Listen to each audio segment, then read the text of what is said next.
বাচ্চাকে ৩ সময় বকা দিবেন না, তাহলে তার মস্তিষ্কে খারাপ প্রভাব পড়তে পারে।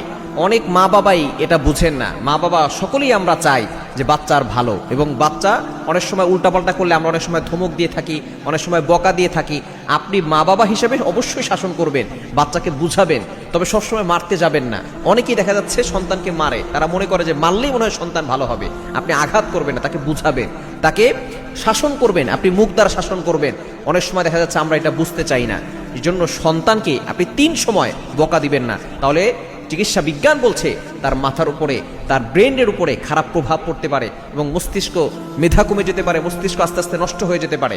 নাম্বার 1। ১ নম্বর হচ্ছে সন্তান যখন ঘুম থেকে উঠবে তখন সাথে সাথে আপনি তাকে ধমক দিবেন না, তাকে বকা দিবেন না। মনে রাখবেন, ঘুম থেকে উঠার পরে বড় যদি কেউ হয়, তাকেও যদি কিছু কথা বলা হয় তার মন খারাপ হয়ে যায়। তো বাচ্চা তো ছোট মানুষ, তাকে যদি আপনি কিছু উল্টাপাল্টা কথা ওই সময় বলেন, তার ব্রেনের উপরে মারাত্মক চাপ পড়ে, মস্তিষ্ক নষ্ট হয়ে যেতে পারে, ব্রেন উপরে এফেক্ট পড়ে। এজন্য ১ নম্বর হচ্ছে ঘুম থেকে ওঠার পর এটা করবেন না। ২য় নম্বর হচ্ছে যখন বাচ্চা স্কুল থেকে আসবে তখন আপনি তাকে ধমক দিবেন না। স্কুল থেকে আসলে সে কিন্তু পড়াশোনা করে আসছে, তার মাথায় একটা চাপ আছে, তখন যদি আপনি ধমক দেন তাহলে কিন্তু তার মাথার উপরে, ব্রেনের উপরে চাপ পড়বে। এজন্য সন্তান যখন স্কুল থেকে আসবে তাকে ফ্রেশ হওয়ার জন্য ব্যবস্থা করেন। যদি কোনো কথা বলার থাকে আপনি শান্তভাবে আস্তে আস্তে বলার চেষ্টা করবেন, আর না